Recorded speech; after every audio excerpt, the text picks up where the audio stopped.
எனக்கு வந்து பொய்யே சொல்ல தெரியாது. என் மனசுல உள்ளதை நான் ஓப்பனா சொல்லிருவேன். நீங்க 1 வருஷத்துக்கு முன்னால 2 வருஷத்துக்கு முன்னால என் வீட்டுக்கு வரும்போது நீங்க ஹேண்ட்பேக்கை திறந்தீங்கல்ல, அப்ப வேற 500 ரூபா நோட்டா தானே நீங்க எடுத்தீங்க. அதனால நான் அப்படி சொன்னேன். எப்படி சொன்னீங்கன்னா,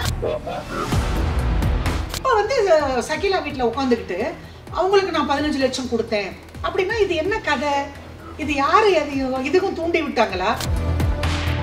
கூட்டம்ங்கிறது என்னன்னா, இப்ப எனக்கு கூட்டம் பேசத்தான் தெரியும், எனக்கு நடிக்க தான் தெரியும், எனக்கு வேற எந்த பொழப்பும் தெரியாது. நாங்க வந்து IPS IAS படிக்கல, நாங்க வந்து MA BL படிக்கல, ஒரு ஒரு ஒரு டெய்லரிங் கத்துக்கல, எந்த வேலையும் எங்களுக்கு தெரியாது. அவங்க சார்பா அவங்களுக்கு ஆதரவா ஒரே ஒரு கூட்டம் ஆமா பேசுனீங்க. இப்ப அங்க இருந்தும் கிடைக்கல, அப்ப என்ன பண்றது? தேவையில்லை. எனக்கு வந்து இனிமேல் அரசியலுக்கு பாஜகவுக்கு போகணும், DMKக்கு போகணும், ADMKக்கு போகணும், அந்த மாதிரி எண்ணமே இல்லையே. இதே எடப்பாடி பழனிசாமி அங்க போன் பண்ணி சொல்லிருப்பாரு. நான் ஓப்பனாவே சொல்றேன், கெடுத்து விட்டுட்டாங்க, அங்கேயும் கெடுத்துட்டாங்க. நான் எப்படி ஆந்திராவுக்கு போக முடியும்? இன்னைக்கு அதிமுகவும் பாஜகவும் ஒன்னாயிட்டாங்க, கூட்டணின்னு வச்சுட்டாங்க. இவங்க எல்லாம் ஆகட்டும், நான் அதனாலதான் எந்த கட்சிக்கு நான் போக விருப்பம் இல்லை. இப்ப கூட இளைய தளபதி வந்து கட்சி ஆரம்பிச்சுட்டாரு, போங்கன்னு தான் சொன்னாங்க தமிழக வெற்றி கழகம். ஆமா, அம்மாவுக்கு என்னை கூப்பிட்டு நிறைய தடவை சொன்னாங்க அப்படிலாம் பேசக்கூடாதுன்னு. நான் கேட்கலையே, அதுக்கு என்ன பண்ண முடியும்? அம்மாவே கூப்பிட்டு என்னை காரை நிப்பட்டு சொன்னாங்க, அப்படிலாம் பேசாத அப்படின்னாங்க. இல்லம்மா, உங்களை பேசல, நீங்க நடிகை, நான் நடிகை நாடாள முடியுமா, நம்ம தலைவரை பேசலையாமா அப்படின்னு சொல்லி சொல்லி பார்த்துட்டு அம்மா விட்டுட்டாங்க.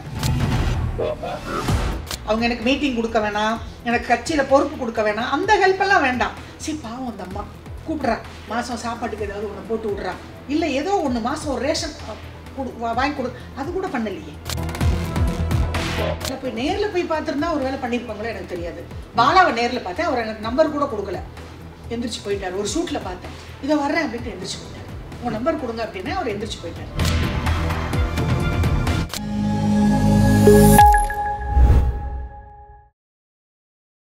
அதிமுக உங்களுக்கு உதவி செய்யல, ஆத்திரம் வந்தது, திட்டினீங்க. இப்ப பாஜகவுக்கு வந்ததுக்கு அப்புறம் உதவி எல்லாம் கரெக்டா கிடையாது. நான் இல்லவே இல்லையே, இப்ப பாஜக இல்ல, அதெல்லாம் இல்லவே இல்லை. யார் சொன்னா? பாஜக நான் அண்ணாமலையோட அந்த இதை பார்த்துட்டு போனேன்.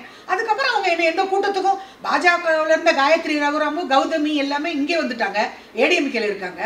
அவங்க இப்ப நமக்கு மட்டும் எங்கே கூட்டம் இருக்குது? ஒண்ணுமே இல்லை. நாங்க கூட்டங்கள் வேணும், பதவியெல்லாம் நாங்க கேட்டதில்லை, பதவியை நாங்க எப்போதுமே ஆசைப்பட்டதில்லை.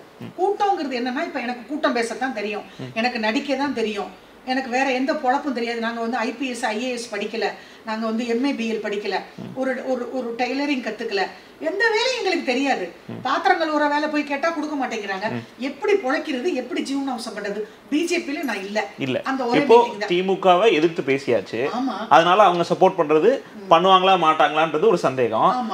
தாய் கழகமா இருந்த அதிமுக விட்டு பிரிஞ்சு வந்தாச்சு, அவங்களையும் குறை சொல்லியாச்சு. பிரிஞ்சு வந்தாச்சுன்னாப்பா அடிப்படை உறுப்பினர்ல இருந்து அவங்க என்னை எடுக்கல, பேச்சாளர்ல இருந்து எடுத்துட்டாங்க. திருப்பி நான் எனக்கு போக விருப்பம். ஏன்னா நீங்க விமர்சனம் பண்ணிட்டீங்க. இப்ப அவங்ககிட்ட இருந்தும் உதவி கிடைக்குமான்றது தெரியல. பாஜகல போய் அவங்க கட்சியில பேசுறீங்க, அவங்க சார்பா அவங்களுக்கு ஆதரவா ஒரு கூட்டம் ஆமா பேசுனீங்க. இப்ப அங்க இருந்தும் கிடைக்கல, அப்ப என்ன பண்றது? தேவையில்லை. எனக்கு வந்து இனிமேல் அரசியலுக்கு பாஜகவுக்கு போகணும், DMKக்கு போகணும், ADMKக்கு போகணும், அந்த மாதிரி எண்ணமே இல்லையே. இனிமே தெலுங்கு போயிடலாம்னு முடிவு பண்ணிட்டீங்களா? தெலுங்குக்கு போறது போகாத அப்புறம் தெலுங்கு வந்து இப்ப நான் 2 மாசத்துக்கு முன்னால போய் டெப்டி CM விஜயவாடால பார்த்து அவருக்கு லெட்டர் கொடுத்துட்டு வந்திருக்கேன். ஒருவேளை இங்க தமிழ்நாட்டுல இருந்து சொல்லி கொடுத்து அவரை ஹெல்ப் பண்ண வேணாம்னு சொல்லிட்டாங்க போல இருக்கு. அவர் எனக்கு ஹெல்ப் பண்ணல. ஏன்னா வந்து டெப்டி CM வந்து பவன் கல்யாண் ரொம்ப தங்கமானவர், ரொம்ப நல்ல மனுஷன். அவர் நான் ஃபர்ஸ்ட் நான் 4 வருஷத்துக்கு முன்னால நான் வந்து சுமன் டிவிக்கு இன்டர்வியூ கொடுக்கும்போது நெக்ஸ்ட் CM பவன் கல்யாண் அப்படின்னு, இன்னைக்கு டெப்டி CM. அவங்களுடைய அந்த இது எனக்கு நல்லா தெரிஞ்சிடும், அவங்க ஹார்ட் ஒர்க்கு, புரட்சி தலைவர் பாணியில வர்றாரு அப்படின்னு. அதே மாதிரி இன்னைக்கு டெப்டி CM. நான் போய் எனக்கு ஏதாவது உங்க ஆபீஸ்ல வேலை கொடுங்க, மறுபடியும் தமிழ்நாட்டுல இதே நிலைமை தான் அப்படின்னு போய் சொல்லிட்டு வந்து 2 மாசம் ஆச்சு. இதே எடப்பாடி பழனிசாமி அங்க போன் பண்ணி சொல்லிருப்பாரு. நான் ஓப்பனாவே சொல்றேன், கெடுத்து விட்டுட்டாங்க, அங்கேயும் கெடுத்துட்டாங்க. நான் எப்படி ஆந்திராவுக்கு போக முடியும்? தமிழ்நாட்டுல வேலையும் கொடுக்க மாட்டேங்கிறாங்க. அப்ப என்ன இவங்க ஒரு பகடக்காயா, ஒரு 60 வயசு பொம்பளை இவங்க உருட்டுவாங்க, பகடக்காயா உருட்டுவாங்க. நான் அவங்கள பத்தி பேசினா அது தப்பா? இல்ல, உங்களை தான் கேட்கிறேன். கொள்கை இல்லாம இருக்கிறது சரியா? கொள்கை எப்படி இல்லாம இருக்கும்? கொள்கை இல்லாம எம்ஜிஆர் பச்சை குத்தி இருக்கேன், கொள்கை இல்லாம அம்மான் குத்தி இருக்கேன் அப்படின்னு பாஜக மேடையில போய் பேசுறீங்க. பாஜக மேடையில போய் பேசுனதுன்னா அண்ணாமலை இப்ப அந்த காலத்துல எங்களுக்கு புரட்சி தலைவர், இப்ப எங்க அப்பா எல்லாம் வீட்டுக்கே வரமாட்டாரு தலைவர் படம் ரிலீஸ்னா. அப்ப நீங்க நல்லாதான் இது வரைக்கும் யாரும் கேட்காத கேள்வி எல்லாம் யார வர என்னை உட்கார வச்சு பேட்டி எடுத்தாங்க. இந்த மாதிரி எல்லாம் கேட்டது இல்ல. நீங்க கேட்கறது நல்ல கருத்தான பாயிண்ட் தான். கொள்கை இல்லாம என் தம்பி இன்னைக்கு வரைக்கும் எங்க வீட்டுல அம்மா போட்டோ தலைவர் போட்டோ வச்சு நான் விளக்கேத்திட்டு இருக்கேன். அண்ணாமலைங்கிறவரோட அதிமுகல ஒரு பிடித்தனம் இல்ல, நமக்கு உதவி செய்யல அப்படின்னா பாஜகல போய் பேசுறீங்க. அந்த இடத்துல போய் உதவி செய்யலங்கிறது வந்து எனக்கு எல்லாமே இருந்தா நான் போய் உதவி உங்ககிட்ட கேட்க இல்ல. மாட்டேன். நிச்சயமா நான் என்ன சொல்றேன், நீங்க கேட்டது தப்பு நான் சொல்லல. உதவி கேக்குறீங்க, உங்களுக்கு உதவி கிடைக்கல, அந்த ஆத்திரம் இருக்கு, பாஜக மேடையில போய் விமர்சிக்கிறீங்க, அந்த விஷயம் எல்லாம் கரெக்ட். இன்னைக்கு அதிமுகவும் பாஜகவும் ஒன்னாயிட்டாங்க, கூட்டணின்னு வச்சுட்டாங்க. இவங்க எல்லாம் ஆகட்டும், நான் அதனாலதான் எந்த கட்சிக்கு நான் போக விருப்பம் இல்ல. இப்ப கூட இளைய தளபதி வந்து கட்சி ஆரம்பிச்சிட்டாரு போங்கன்னு தான் சொன்னாங்க, தமிழக வெற்றி கழகம். ஆமா, அந்த தம்பிக்கிட்டே தான் போக சொன்னாங்க. நான் அஜித் ஃபேனா இருக்கேன். நீங்க விஜய் படத்துல கூட நடிச்சிருக்கீங்க, சந்திரலேகா. சந்திரலேகால வந்து தம்பிக்கு சப்போர்ட், ஹீரோ ஹீரோயினுக்கு சப்போர்ட் பண்ணி நானும் வடிவேலும் அவங்கள அந்த காதல் அந்த ஜோடிங்களை ட்ரெயின்ல ஏத்தி அனுப்புவோம். ஃபுல்லா ஷூட்டிங் வந்து பொள்ளாச்சி. அதுல வந்து சந்திரலேகா அந்த படத்துல வந்து நல்ல கேரக்டர், டோபி கேரக்டர் அந்த பண்ணியிருக்கோம். அவரோட ஒரு படம் தளபதியோட, தளபதி விஜயோட, என் தம்பி அல்டிமேட்டிக் சாரோட ரெட்ட ஜட வயசு. ரெட்ட ஜட வயசுல நான் அவருக்கு அத்தை, என் பொண்ணத்தான் அவர் கட்டணும். நான் எனக்கு சோடி ஜெந்தில். எதுக்கு இதெல்லாம் அம்மா வந்து நான் ஒரு டக்குன்னு காமெடி இல்ல கண்டிப்பா ஞாபகப்படுத்தணும்ல. அதனால தளபதியோட நடிச்சிருக்கேன், அல்டிமேட்டிக் சாரோட நடிச்சிருக்கேன். ஏன் தாவைக்கால நட்சத்திர பேச்சாளராகன்னு ஒரு விண்ணப்பம் கொடுக்க வேண்டியதானே? பாப்போம், அழைப்பு வருது, கூப்பிட்டாங்கன்னா நிச்சயமா தேவைப்படும் போது எலெக்ஷன் நேரத்துல போவேன். அப்ப எந்த கட்சியை திட்டுவீங்க? எந்த கட்சியும் திட்ட மாட்டேன். என் தம்பி மட்டும் அவர் என்னை சேர்த்துக்கிட்டாருன்னா அவருக்கு மட்டும் உயர்த்தி பேசுவேன். திட்டுறதுங்களாம் வந்து தம்பி வேணும்னே திட்டுறது இல்லை. இதெல்லாம் வந்து வேணும்னே என்னமோ இப்போ டீ வாங்கிட்டு வந்து கொடுத்து போய் பண்ணுங்க பேசுங்க அந்த மாதிரிலாம் கிடையாது. ஒரு உணர்வுகள். எங்க அம்மா வந்து சட்டமன்றத்துல புடவை பிடிச்சி இழுத்தாங்க. ஏன் திமுகவில் உள்ளவங்க எங்க அம்மா விசாரி விபச்சாரின்னு கூட சொன்னாங்க, விமர்சிக்கலையா? இல்ல, ஜெயலலிதா ஒரு உன்னதமான தலைவராக நீங்க பாக்குறீங்க. கண்டிப்பா தெய்வம். 22 வருஷம் நட்சத்திர பேச்சாளரா இருந்திருக்கீங்க. இப்ப பாஜகல பேசும்போது வாஸ்பேஷன் வாயின்னு ஒருத்தரை நீங்க பேசுறீங்க. அந்த டைப் கேஸ்ட ஜெயலலிதா ஏத்துட்டு இருப்பாங்களா இப்ப இருந்தா? அம்மாவுக்கு என்னை கூப்பிட்டு நிறைய தடவை சொன்னாங்க அப்படிலாம் பேசக்கூடாதுன்னு. நான் கேட்கலையே, அதுக்கு என்ன பண்ண முடியும்? அம்மாவே கூப்பிட்டு என்னை காரை நிப்பட்டு சொன்னாங்க, அப்படிலாம் பேசாத அப்படின்னாங்க. இல்லம்மா, உங்களை பேசல, நீங்க நடிகை, நான் நடிகை நாடாள முடியுமா, நம்ம தலைவரை பேசலையாமா அப்படின்னு சொல்லி சொல்லி பார்த்துட்டு அம்மா விட்டுட்டாங்க. இதெல்லாம் யாரும் சொல்லி கொடுக்க என்னை பேச வேண்டாம்னு தான் சொன்னாங்க. நான் தான் பேசினேன், நான் தான் மன்னிப்பு கேட்டேன், அவ்வளவுதான். இன்னைக்கு என் கஷ்டத்தை நான் அனுபவிச்சுட்டு இருக்கேன். இல்ல உங்களுக்கு ஒரு வருத்தம் இருக்கா? நம்ம வந்து திமுகவை 22 வருஷமா எதிர்த்துட்டு வந்திருக்கோம் அதிமுகல இருக்கும்போது. இப்ப பாஜக மேடைக்கு போனோம், அதிமுகல உள்ளவங்க மேலேயே நமக்கு அதிருப்தி இருந்துச்சு. இப்ப பாஜகவை நம்பிதான் போனோம், அவங்களும் நமக்கு உதவி செய்யலன்ற ஏதாவது விரக்தி இருக்கா? ஆமா தம்பி, விரக்தினா அவங்க எல்லாம் வந்து எப்படின்னா என்ன என் மேல வந்து எனக்கு வந்து அரசியல் ரீதியா கூட உதவி பண்ண வேண்டாம். ஒரு வயசான ஒரு 60 வயசான ஒரு தாய் நிலையில அந்த இடத்துல இருந்து கூட ஒரு மனிதாபிமானத்துல பண்ணல. அவங்க எனக்கு மீட்டிங் கொடுக்க வேணாம், எனக்கு கட்சியில பொறுப்பு கொடுக்க வேணாம், அந்த ஹெல்ப் எல்லாம் வேண்டாம். சரி பாவம் அந்த அம்மா கூப்பிடுறா, மாசம் சாப்பாட்டுக்கு ஏதாவது ஒன்று போட்டு விடுறா, இல்லை ஏதோ ஒன்று மாசம் ஒரு ரேஷன் வாங்கி கொடு, அது கூட பண்ணலையே. அது பாஜகன்னே இல்லை, எந்த ஒரு கட்சியிலையுமே. உதயநிதிக்கு கூட தான் நான் வீடியோ வச்சேன், என் மகன் மாதிரி நீங்க எனக்கு ஏதாவது ஹெல்ப் பண்ணுங்கன்னு. முதல்வருக்கு இது அனுப்புனேன். அவங்க வந்து 47 ஆர்டிஸ்டுக்கு நடிகர் சங்கத்துக்கு வீடியோ வச்சேன். சத்யராஜ் சார் மட்டும் எனக்கு 10,000 ரூபா போட்டு விட்டாரு. ஆமா, அவரோட நான் நடிச்சேன் அதிக படங்கள் பண்ணதுனால. கவுண்டமணி, நானு, சத்யராஜ் சார் ஹீரோ 5-6 படம். மற்றபடி ஒரு குருவி காக்கா கூட தம்பி இப்ப வரைக்கும் நம்ம நாதஸ்ல உட்காந்து இன்டர்வியூ கொடுத்துட்டு இருக்கேன், தமிழ்நாட்டுல இருந்து எந்த உதவியும் வரல. இன்னைக்கு வாழ்வாதாரத்துக்கு என்ன பண்ணிட்டு இருக்கீங்க? அதுதான் ஒண்ணுமே இல்ல தம்பி. காரைக்குடியில வாடகை கட்ட முடியல, சாப்பாட்டுக்கு வழி இல்லாம தானே இப்ப சமீபமா இப்ப சென்னையில இருந்து ஒரு போன் வந்தது, இந்த மாதிரி ஜி தமிழ்ல வந்து ஒரு இது இருக்கு, கவுண்டமணி சாரை பற்றி ஒரு காமெடி இதுவும் வடிவேலை பற்றி ஒரு 2 டீமு ஒரு இன்டர்வியூ அப்படின்னு சொல்லி ஒரு தம்பி மேனேஜர் தம்பி கூப்பிட்டாங்க. அதுக்கு வந்த இடத்துல தான் இப்போ எனக்கு தெரிஞ்ச சகோதரி இப்போ நாதாஸ்க்கு சொல்லி விட்டாங்க. இங்கே வந்திருக்கேன். ஒரு பிரபலமான ஒரு நடிகை அப்படிங்கும் போது அவங்க வந்து கஷ்டப்படுறாங்க அப்படின்னு நீங்கள் கண்ணீர் மல்க கோரிக்கை வைக்கிறீங்க. அதில் சில இடத்துல இருந்து உங்களுக்கு உதவி கிடைக்குது. இதில் உங்களுக்கு எவ்வளோ உதவி கிடைச்சது, அந்த உதவி ஏன் போதுமானதாக இல்லைன்னு கொஞ்சம் விவரமாக சொன்னீங்கன்னா புரியும். தமிழ்நாட்டில் உதவியே வரல, அப்புறம் எங்க உதவி போதுமானது? அதான் சொல்றேன்ல, சத்யராஜ் சார் தான் 10,000 போட்டு விட்டாருன்னு. இல்லையே தம்பி, இல்லைன்னா எதுக்கு நான் திருப்பி தெலுங்குல தான் ஆல்ரெடி உங்களுக்கு சொன்னேன்ல, அண்ணன் சிரஞ்சீவி என்ன 1 லட்சம், அவங்க தம்பி 1 லட்சம், அப்புறம் யூடியூப்புக்கு எல்லாம் வசூல் பண்ணீங்கல்ல, மொத்தம் 4.5 லட்சம் ரூபா வந்தது. கண்ணு ஆபரேஷன் பண்ணாங்க, மாமூவி கார்டு கொடுத்துருக்காங்க, அவங்க நல்லா தானே ஹெல்ப் பண்ணாங்க. அந்த காசு இப்ப உங்களுடைய வாழ்வாதாரத்துக்கே செலவாகும். நான் சொல்றதுலாம் 4 வருஷத்துக்கு முன்னாடி. அப்பனா 4 வருஷம் ஆச்சு. அதான் வச்சு இவ்வளவு நாள் சாப்பிட்டுட்டு இருந்தேன். சொந்த ஊருக்கு போயிட்டேன். மெட்ராஸ்னா 10,000 வாடகை கட்டணுமே, அம்மாவும் இறந்துட்டாங்க, புரட்சி தலைவியும். அதனால எங்க ஊருக்கு போனா வாடகை கொஞ்சம். காரைக்குடிக்கு போறது காரணம் என்னன்னா, ஒண்ணு நான் பிறந்த மண்ணு, நான் படிச்ச ஊரு, என் சொந்த ஊர், எங்க அப்பா ஊரு, அது ஒண்ணு. ரெண்டாவது வாடகை கம்மியா இருக்கும். ஒரு 2000 ரூபா இருந்தா வாடகை கொடுத்தலாம், 2000 ரூபா இருந்தா சாப்பிட்டேன். சரி, உங்களுக்கு உதவி ஏற்படுத்த காரணமாக இருந்த தெலுங்குல அந்த ரோஷன் ஆங்கர் அவர் என்ன சொல்லியிருக்காருன்னா, நீங்க கொடுத்த ஷகிலா அவங்களோட இன்டர்வியூ பண்ணும்போது 15 லட்சம் உங்களுக்கு கொடுத்ததா சொல்லிருக்காங்க. எனக்கு ஞாபகப்படுத்துனீங்க. ஏன்னா தம்பி, இது நீங்க 4 லட்சம் சொல்றீங்க, அவர் 15 லட்சம் சொல்றாரு. ஏன்னா பீப்புளுக்கு ஒரு குழப்பம் வந்துரும்ல மேம். ஏன்னா நீங்க அதே ஷகிலாவோட உட்காந்து எனக்கு 4 லட்சம் கிடைச்சிச்சுன்னு சொல்றீங்க, அவர் அதே ஷகிலாவோட உட்காந்து 15 லட்சம் கொடுத்ததா அவர் சொல்றாரு. அப்ப பாக்குற மக்களுக்கு உதவி கிடைக்கலன்னா அப்ப குழப்பம் இருக்கும்ல, ஒருவேளை அவங்க வச்சுக்கிட்டே நடிக்கிறாங்களோன்ற கேள்வி வரும்ல. அது உண்மை திருவேங்கடம். நான் தான் என் பேங்க் டீட்டெயில்ஸ் கொடுக்குறேன்னு சொன்னேன். இது 4 வருஷத்துக்கு முன்னாலே இதெல்லாம் நடந்து முடிஞ்சிருச்சு. எது எனக்கு அண்ணன் சிரஞ்சீவி ஹெல்ப் பண்ணது, குருநாதர் மோகன் பாபு பையன் கண்ணு ஆப்ரேஷன் பண்ணது எப்பவும் முடிஞ்சிருச்சு. இப்போ வந்து அந்த ரோஷன்ன்ற அந்த ஆங்கரு இப்போ வந்து சகிலா வீட்டில் உட்காந்துக்கிட்டு அவங்களுக்கு நான் 15 லட்சம் கொடுத்தேன் அப்படின்னா இது என்ன கதை? இது யாரு இதுக்கும் தூண்டி விட்டாங்களா? இன்னும் இந்த பொம்பளை ஏதோ ஒரு வேளை இந்த பொம்பளை இவ்வளோ கஷ்டத்துலையும் தற்கொலை பண்ணிக்கிட்டே சாகலையே, இது என்ன அரசியல் பழி வாங்கும் படலாமா? நான் அவ்வளோ பெரிய விஐபியா? நான் ஒரு சாதாரண ஆள், ஒரு எம்பி எம்எல்ஏவா? நான் ஒரு சாதாரண ஒரு வயிற்று பொழப்புக்காக புரட்சி தலைவி அம்மாட்ட மேடையில் பேசிட்டு ஒரு 10,000 5,000 வாங்கி சாப்பிட்டுக்கிட்டு இருந்தேன்.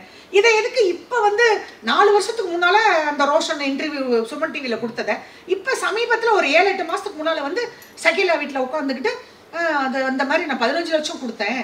அந்த அம்மா என்னடான்னா வந்து அங்கே ஆந்திராவில் எல்லாரும் என்னை ஃபோன் பண்ணி கேட்குறாங்க, என்ன நீங்கள் பாக்கிஜா, எனக்கு பாக்கிஜான்னா ஆந்திராவில் பாக்கிஜான்னு சொல்லுவாங்க, இந்த மாதிரி வந்து இன்டர்வியூ கொடுத்துட்டு இருக்கு அப்படின்னு சொல்லி இப்போ அப்போ வந்து வந்து சகிலா வந்து அந்த அந்தம்மா என்ன சொல்கிறாங்கன்னா, அவங்க எப்போதுமே அவங்க மணி பர்ஸை திறந்தாவே வெறும் 1000 ரூபாய் நோட்டு 500 ரூபா நோட்டாக தான் இருக்கும் உங்கள் மணி பர்ஸில். இப்போ இந்த நான் இப்போ ஒரு ஹேண்ட் பர்ஸ் கொண்டு வந்திருக்கேன்ல, அவங்க ஃபஸ்ட்டு அவங்க வீட்டில் போய் நான் ஒரு இன்டர்வியூ கொடுத்தேன். அப்போ அவங்க சொல்கிறாங்க, எனக்கு வந்து பொய்யே சொல்ல தெரியாது, என் மனசில் உள்ளதை நான் ஓப்பனாக சொல்லிடுவேன். நீங்கள் 1 வருஷத்துக்கு முன்னாலே 2 வருஷத்துக்கு முன்னால் என் வீட்டுக்கு வரும்போது நீங்கள் ஹேண்ட்பேக்கை திறந்தீங்கல்ல, அப்போ வேற 500 ரூபா நோட்டாக தானே நீங்கள் எடுத்தீங்க, அதனால நான் அப்படி சொன்னேன். எப்படி சொன்னீங்கன்னா, அவர் வந்து 15 லட்சம் கொடுத்தோன்னு சொல்றாரு, எனக்கு வசூலானது 4.5 லட்சம். நான் வேணா எங்க காரைக்குடியில இந்தியன் பேங்க்ல பேங்க் ஸ்டேட்மெண்ட் நான் கொடுக்குறேன்னு சொல்றேன். அப்படி இருக்கும்போது 15 லட்சம் இருந்தா நான் காரைக்குடியில வெல் செட்டில் இருப்பேனே. எங்க ஊர்ல 15 லட்சம் இருந்தா எனக்கு எல்லா வசதியும், நான் வீடு ஒரு வீடே இடமே வாங்கியிருப்பேனே. 15 லட்சத்தை வச்சுட்டு நான் ஏன் பொய் சொல்லணும்? 1 ரூபாய் அக்கௌண்ட்ல வந்து விழுந்தாலும் பேங்க் ஸ்டேட்மெண்ட்ல இருக்குல்ல அப்படின்னு. இல்லக்கா, அவர் ஒன்றும் உங்களை தப்பா சொல்லலை அப்படின்னு இந்த அம்மா சொல்றாங்க. தப்பா சொல்லலைன்னா 15 லட்சம் கொடுத்தோன்னு பொய் சொல்றாரு, அது எப்படி? இது என்ன இந்த கருத்தை என்னால ஏத்துக்க முடியல. ஏன்னு கேக்குறேன்னா, நீங்க அவங்களோட ஒரு 2 நேர்காணல்கள் நினைக்கிறேன். அந்த 2 நேர்காணல்கள்ல பார்த்தனாலுமே நான் ஒரு அனாதை அப்படின்னு நீங்க ரொம்ப ஃபீல் பண்ணி சொல்றீங்க. எனக்கு நீயாவது சப்போர்ட் இருக்கியே அப்படின்லாம் பேசுறீங்க. இதெல்லாம் பார்க்கும்போது வியூவர்ஸ் ஆனால் எங்களுக்கு என்ன போர்ட்ரே ஆகும்னா, உங்களுக்கு ஏற்கனவே ஒரு பாண்டிங் இருக்கு, உங்களுக்கு உதவி செய்ய ஷகிலா வந்திருக்காங்க நாங்க நினைச்சிட்டு இருந்தோம். எங்களுக்குள்ள ஒரே ஒரு படத்துல நாங்க நடிச்சோம், அதாவது ஜல்லிக்கட்டு காலைன்னு ஒரு படம். அந்த ஜல்லிக்கட்டு காலை வந்து மணிவாசகன் ஒரு டைரக்டர். அதில் வந்து இவங்க 2 பேரும் அக்காவும் தங்கச்சியும் கவுண்டமணிக்கு ஜோடியாக நடித்தாங்க. அப்போ நான் மணிவாசகன் டைரக்டர் சார் என்கிட்ட சொன்னார், கவுண்டமணிக்கு பேராக நான் உங்களை போடுறேன் அப்படின்னாரு. அது ஏவிஎம் ஸ்டுடியோவில் ஷூட்டிங் நடந்துட்டு இருந்தது. அந்த டைரக்டர் நான் பார்க்க போகும்போது அங்கே பார்த்தா கவுண்டமணிக்கு ஜோடியாக இவங்க 2 பேரும் அக்காவும் தங்கச்சியும் நடிச்சிட்டு இருந்தாங்க. செந்திலுக்கு ஒரு ஜோடி, கவுண்டமணிக்கு ஜோடி. அப்போ தான் இவங்க சகிலா அப்படின்னு எனக்கு அவங்க அறிமுகம். மற்றபடி அதுக்கு முன்னால் நாங்கள் ரொம்ப க்ளோஸோ அந்த மாதிரிலாம் கிடையாது. எனக்கு சினிமா உலகத்தில் எந்த ஃப்ரெண்ட்ஸும், நான் கோவை சர்லா கூட தான் நடிச்சிருக்கேன். இப்போ கோவை சர்லாவும் எனக்கு வந்து நாங்கள் பட்டத்து ராணி, தெற்கு இது கழுகுமலை கல்லன், அதில் வந்து எஸ்எஸ் மாமாவுக்கு ஜோடியாக வந்து சரளா நடிச்சிருப்பாங்க. நான் வந்து சின்னி ஜெயந்துக்கு ஜோடியாக நடிச்சிருப்பாங்க. அந்த அளவு கூட எனக்கு வந்து இவங்க பழக்கம் இல்லை. கோவை சர்லா கூட நான் நிறைய தெலுங்குலையும் பண்ணியிருக்கேன். தெலுங்குல அவங்களும் காமெடி, நானும் காமெடி, ஃப்ளைட்டில் ஒன்றா போயிருக்கோம். அந்த அளவுலாம் இவங்க இந்த சகிலான்றவங்களாம் எனக்கு க்ளோஸ் இல்லை. அவங்க அதான் எல்லாரும் என்னை கேட்குறவங்க, அப்படி நீங்கள் என்ன அவ்வளோ க்ளோஸாக, என்னமோ அக்கா அவங்க உங்கள் வீட்டில் சாப்பாடு போட்ட மாட்டியும் இப்போ அக்காவும் தங்கச்சி அந்த மாதிரி பேசுனீங்களே அப்படின்னு. நான் ஒரு என் மனசில் நான் வந்து கல்லங்கப்படம் இல்லாமல் இன்டர்வியூ கொடுத்தேன், அவ்வளோதான். மற்றபடி எனக்கு முன்னால் அவங்க அனுபவம்லாம் கிடையாது, அந்த மாதிரி இல்லை. அவங்க கலாட்டா சேனலுக்கு என்னை இன்டர்வியூ எடுத்தாங்க, அவ்வளோதான். இப்போ உங்களுக்கு உடன் பிறந்த தங்கை இருக்காங்க, அந்த குடும்பம் உங்களுக்கு ஏதாவது உதவி செய்யும்? இல்லை, அவங்களால முடிஞ்ச உதவி அவங்க எனக்கு பண்ணிட்டாங்கன்னா அவங்க வந்து ஒரு போர் ஃபேமிலி. அவங்க ஓஹோன்னு வசதியாக இருந்தால் எனக்கு ஹெல்ப் பண்ணலாங்கன்னு சொல்லலாம். அவங்க வாடகை கொடுக்குறாங்க, அவங்க சாப்பிட்றாங்க, அவங்க குடும்பத்தை பார்க்க தான் அவங்களுக்கு சரியா இருக்கு. எனக்கு உதவி பண்ற அளவுக்கு அவங்களுக்கு வசதி இல்லை. அதனால தங்கச்சியை பற்றி பேச நான் விரும்பல ராஜா. இப்போ வாசுகி அம்மாவோட விருப்பம் என்ன? எனக்கு நடிகர் சங்கம் மூலமாகவோ இல்லை பட வாய்ப்புகள் வரணும்னு நினைக்கிறீங்களா, இல்லை எனக்கு இண்டஸ்ட்ரி வேணாம், இல்லை எனக்கு கட்சி வேணான்னு முடிவெடுத்தீங்கல்ல? அதே மாதிரி எனக்கு நடிப்பு இண்டஸ்ட்ரி, ஒரு சினிமா இண்டஸ்ட்ரியும் வேணாம், எனக்கு எங்கேயோ வேலை கொடுத்தா கூட நான் பார்த்துட்டு போறேன் அப்படின்னு முடிவெடுக்கிறீங்களா? என்ன முடிவு? சினிமா வந்து நான் நடிகர் சங்கத்தில் கோரிக்கை வைக்கும் போதே அப்படித்தானே போய் சொன்னேன். இப்போ இருக்கவங்க ஏதாவது பெரிய பெரிய ஹீரோயின்ஸுக்கு கோடிக்கணக்கில் சொத்து வச்சிருக்கவங்களுக்கே கூப்பிட்டு வேலை கொடுக்காம எங்களை மாதிரி ஒரு மதர் கேரக்டர், இப்போ கார்த்தி படம் எடுக்கிறாரு, சூர்யா படம் எடுக்கிறாரு, ஏதோ ஒரு கேரக்டரை வாங்கி கொடுத்தா அதாவது நீங்கள் ஹெல்ப் பண்ணலாம். இல்லைன்னா சரின்னு எழுதி கையெழுத்து வாங்கினாங்களே தவிர அவங்க இது வரைக்கும் எனக்கு ஒன்று கூட பண்ணவே இல்லையே. அதனால நாங்கள் சினிமாவே கேட்கல. எனக்கு சீரியல் வந்தால் கூட போதும். எப்படி சீரியலும் கூப்பிட மாட்டேங்கிறாங்க. நான் என்னதான் பேசியிருந்தாலும் அவங்கள மன்னிப்பு கேட்டுட்டாலும் ஏன் எனக்கு அந்த மாதிரி இப்போ சன் டிவியில் சீரியல் எடுக்கிறாங்க, கலைஞர் டிவியில் எடுக்கிறாங்க, ஜி தமிழில் எடுக்கிறாங்க, யாரோ நடிக்கிறாங்க. இந்த மாதிரி கஷ்டப்பட்டு சாப்பாட்டுக்கே வெளியில் காரைக்குடியில் போய் ரோடாக தெரிகிறேன், என்னை கூப்பிட்டீங்க அந்த மாதிரி கொடுக்க மாட்டேங்கிறாங்க. வேணான்னு எப்படி முடிவு பண்ண முடியும் ராஜா? நான் இப்போ சாப்பிட்டு ஆகணும்ல, பிழைக்கணும்ல. இப்போ எதுக்கு இப்போ ஜி திரையிலேருந்து ஒரு மேனேஜர் ஃபோன் பண்ணி இப்போ கூப்பிட்டார்ல, ஒரு 10 ரூபா கிடைக்கும் தானே ஓடியாந்தேன். கொடுத்தா நான் செய்ய தயாராக இருக்கேன், கொடுக்க மாட்டேங்கிறாங்க, வாஷ் அவுட் பண்ணிட்டாங்க என்னைய. அப்பதான் அன்றாட வேலைக்கு நான் கிளம்புறேன் அப்படின்னு முடிவெடுக்கிறேன். அன்றாட வேலை கிடைச்சாலும் போவேன், கொடுக்க மாட்டேங்கிறாங்க. ஒரு காப்பி டீ கொடுக்குற ஒரு பொம்பளை மாதிரி ஒரு காலையில 9 மணிக்கு வரேன், ஒரு யூனிஃபார்மை கொடுங்க, சாயந்தரம் போறேன் அப்படின்னா அம்மா உங்களுக்கு வயசாயிருச்சு, கண்ணில் ஆப்ரேஷன் ஆயிருக்கு, கர்ப்பப்பை எடுத்தாச்சு. என்னை விட வயசானவங்கலாம் இப்போ ஒர்க் பண்ணுறாங்கல்ல, அது வந்து அவங்க சின்ன வயசுலேருந்தே வேலை பார்த்து பழகிட்டாங்க. நீங்கள் திடீர்னு ஆக்டராக நீங்கள் ஃப்ளைட்டில் போகிறீங்க, ட்ரெயினில் போகிறீங்க, ஏசியில் போகிறீங்க, திடீர்னு கவர்மெண்ட் பஸ்ஸில் போகிறீங்க, அந்த மாதிரிலாம் இருந்துட்டு வந்து உங்களுக்கு உடம்பு 4 நாளைக்கு நீங்கள் எடுத்து 4 நாள் படுத்துக்குவீங்கம்மா. அதுக்கு ஒரு உதாரணம் சொல்கிறாங்க. இதில் என்ன பண்ண சொல்கிறீங்க என்னைய? இப்போ உண்மையிலே இப்போ உங்களுக்கு உதவி செய்யணும்னு நினைக்கிறவங்கள்ட்ட நீங்கள் என்ன உதவி தான் கேட்குறீங்க? தம்பி, எனக்கு வந்து மாதம் வந்து வாடகை ஒரே ஒரு சின்ன ரூம்பு, அந்த ரூமில் நான் படுத்துக்குவேன். கஞ்சி இருக்கோ கூழ் இருக்கோ, அது ஒரு 1500 2000, சாப்பாட்டுக்கு ஒரு 2000, ஒரு 5000 ரூபா எனக்கு மாதம் வர்றதுக்கு யாராவது உதவி பண்ணிட்டாங்கன்னா என் வாழ்க்கையை நான் சாகுற வரைக்கும் ஓட்டிடுவேன். ஏன்ப்பா, வேலையும் கிடைக்கல, சீரியலும் வரமாட்டேங்குது, படமும் வரமாட்டேங்குது, தற்கொலை பண்ணிக்கவும் மனசு வரமாட்டேங்குது, இப்போ நான் எப்படி இப்போ உயிர் வளருது? இப்போ நான் உங்கள் சேனலில் வந்து உட்காந்துருக்கேன், எனக்கு ஒரு டீ வாங்கி கொடுத்தீங்க, போகும்போது என் கை செலவுக்கு ஏதாவது கொடுத்து விடுவீங்க. அப்போ வந்து அதை வச்சு நான் எத்தனை நாளைக்கு நான் சாப்பிட முடியும்? இதுதான் இப்போ நான் வந்து நம்ம தமிழ்நாட்டு நம்ம நாதாஸ் மூலியமா இப்போ நான் ரெண்டு வருஷம் இதெல்லாம் பேட்டி கொடுத்ததெல்லாம் விட்டுருங்க, எனக்கு எதுவுமே வேண்டாம், அதை பற்றிலாம் நான் பேச வரல. இப்போ ஃப்ரெஷ்ஷாக ஏன்னா நீங்கள் அதுக்கு மன்னிப்பும் கேட்டீங்க. ஆமாம், அதனால தம்பி இப்போ அதெல்லாம் முடிஞ்சிருச்சு, அவங்களும் மன்னிச்சுட்டாங்க.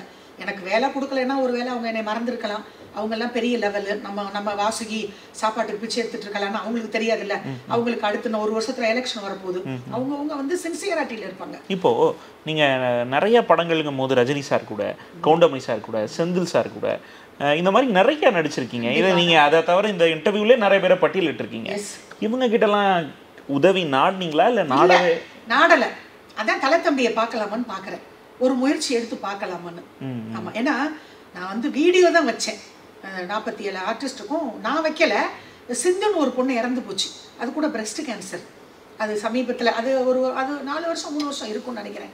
அந்த பொண்ணு தான் அது மூலியமாக இன்டர்வியூ, அவங்க வீட்டில் இந்த மாதிரி யூடியூப் இது மாதிரி ஒரு இன்டர்வியூ எடுத்தது. அதுதான் சொல்லுச்சு, எனக்கு நம்பிக்கை இல்லை சிந்து அப்படின்னு.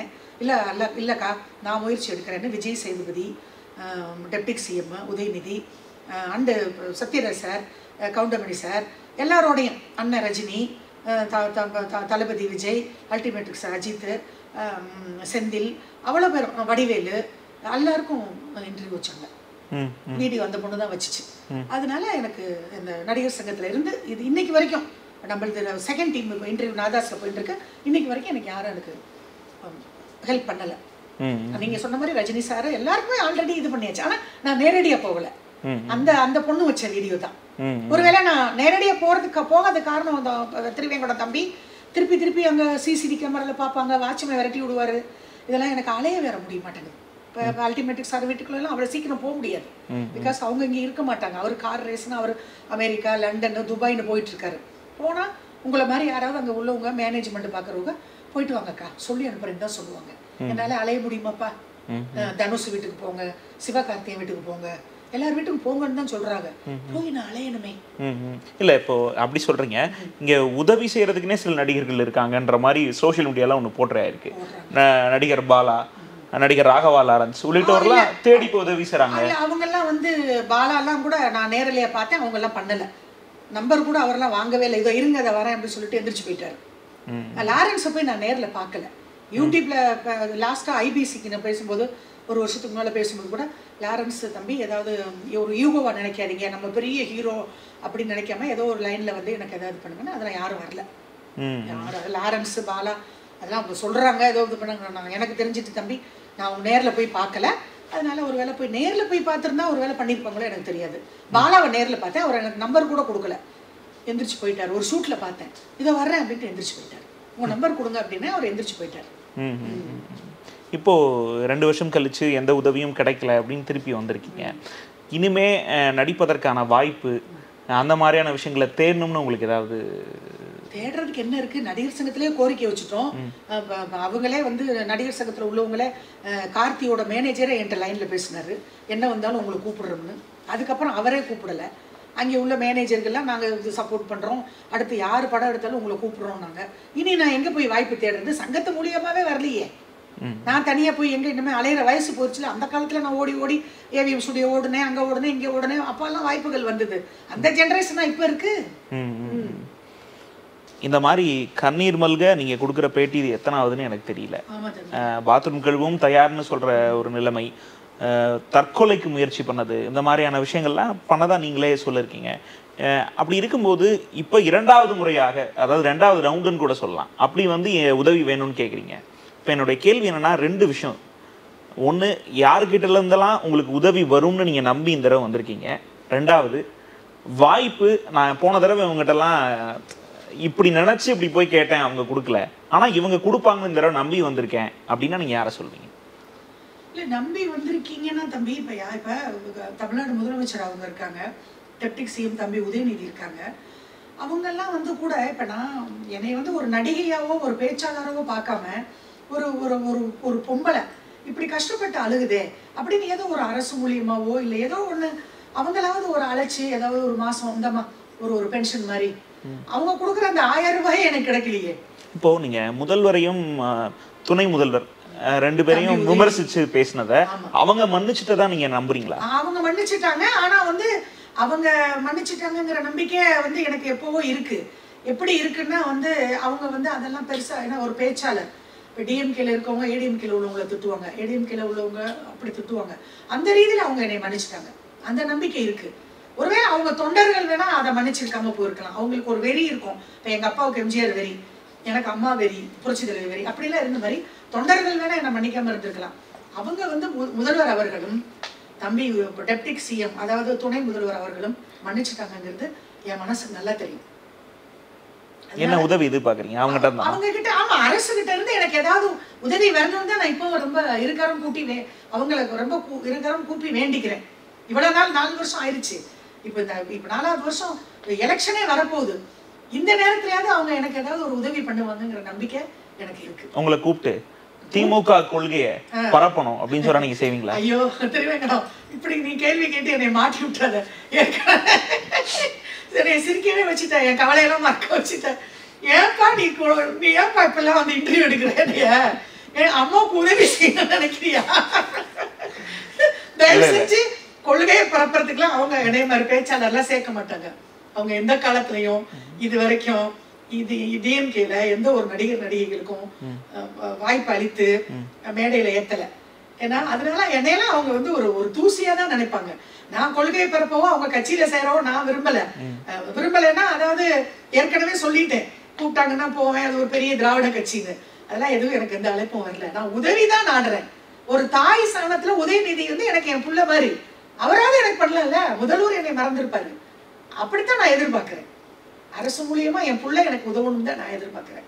நன்றி, நிறைய விஷயங்கள் பகிர்ந்துக்கிட்டீங்க. இல்ல, ஒரு கை கால் இல்லாத ஹேண்டிகாப்க்கு கூட உதவி கிடைக்குது. ஏன் வந்து ஒரு நொண்டிக்கு உதவி செய்றீங்க, ஒரு கூன் குருடுக்கு உதவி செய்றீங்க? அது மாதிரி என்ன நினைச்சுக்கோங்கங்கறீங்களா? ஆமா, ஒரு யாருமே உதவி எப்ப வேலையும் கிடைக்கல, எதுவுமே இல்லாம எப்படி வாழ முடியும்? அப்ப என்ன, தற்கொலையும் பண்ணிக்க மனசு வரல, சீரியலும் வர மாட்டேங்குது, படமும் வர மாட்டேங்குது, ஒரு வயக்காட்டுல வேலை செய்யறது கூட வாய்ப்பு வர மாட்டேங்குது, ஒரு ஒரு பிளேட்டு கழுவுறதுக்கும் வேலை வரல. எப்படி ஒரு ஆபீஸ்ல ஒரு கூட்டி கிளீன் பண்ற லேடியும் வரல. அப்படின்னா ஒரு ஒரு கூன் குருடு நொண்டி முடத்துக்கெல்லாம் கூட உதவி பண்றீங்களே, அந்த ஸ்தானத்துல கூட வச்சு எனக்கு உதவி பண்ணக்கூடாதா? கண்டிப்பாக இந்த நேர்காணலுக்கு பிறகாவது ஒரு நல்ல ரோல்ஸ் இல்லை தொடர்ந்து இந்த மாதிரி ரோல்ஸ் பண்ணணும்னு எனக்கு வாசுகி தான் வேணும் அப்படின்னு தேடி வரணும்னு நாத சார்பாக வாழ்த்துக்கிறோம். நன்றி, வணக்கம். இன்னும் இது கடைசியா இது என்னோட கொஸ்டின். நாதாசி வியூவர்ஸ்க்கு நான் சொல்றேன், இருக்கரம் கூப்பி சொல்றேன். எனக்கு வந்து என்னன்னா, என் உடம்புல நல்ல ஸ்ட்ரென்த் இருக்கு. இன்னும் ஒரு 10 வருஷம் கூட நான் உழைக்கிறதுக்கு தயாரா இருக்கேன். எனக்கு இலவசம் கூட வேண்டாம். எனக்கு சாப்பாட்டுக்கு பேங்க்ல பணம் போடுங்க, எனக்கு ரேஷன் அரிசி வாங்குறதுக்கு பணம் போடுங்க, எனக்கு மளிகை சாமானுக்கு பணம் கொடுங்க, எனக்கு ஒரு அப்படி 1000 ரூபாய் போட்டு விடுங்க அக்கௌண்ட்ல, அப்படிலாம் நான் கேட்கல. எனக்கு உடம்புல தெம்பு இருக்கு. இப்போ எனக்கு 60 வயசு ரன்னிங். ஒரு 75 வயசு வரைக்கும், என்ன 75 வயசுக்கு மேலேயும் உழைக்கிறவங்க இருக்காங்க. 70 வயசு வரைக்கும் எனக்கு உழைக்கிறதுக்கு உடம்புல ஸ்ட்ரென்த் இருக்கு. அந்த மாதிரி ஏதாவது ஒரு வேலையாவது கொடுங்களேன். இந்த இந்த இந்த நிகழ்ச்சியை பார்த்துட்டாவது. இப்போ நான் அரசுகிட்ட உதவி கேட்டேன், அரசு இலவசமாக கூட எனக்கு உதவி பண்ண வேண்டாம், வேலை போட்டு கொடுங்க. சத்துணவு இருக்கு, ஏதோ ஒன்று செக்ரட்டரியேட் இருக்கு, அதுலையாவது ஏதாவது ஒரு வேலை சிஎம் ஆஃபீஸில் கொடுங்க, இல்லை டெப்டி சிஎம் ஆஃபீஸில் கொடுங்க. இல்லை ஜென்ரலாக எல்லாருக்குமே நடிகர் சங்கத்துக்கும் சொல்கிறேன், உங்கள் ஆஃபீஸில் ஏதாவது வேலை கொடுங்க, இல்லை ஏதாவது சீரியல் சொல்லுங்கள், இல்லை ஏதோ ஒன்று. இலவசமே எனக்கு வேணாம், நான் உழைக்கிறதுக்கு தயாராக இருக்கேன். அது மாதிரி எனக்கு ஏதாவது ஒரு வேலையாவது கொடுத்து உதவி பண்ணுங்க. ரொம்ப நன்றி.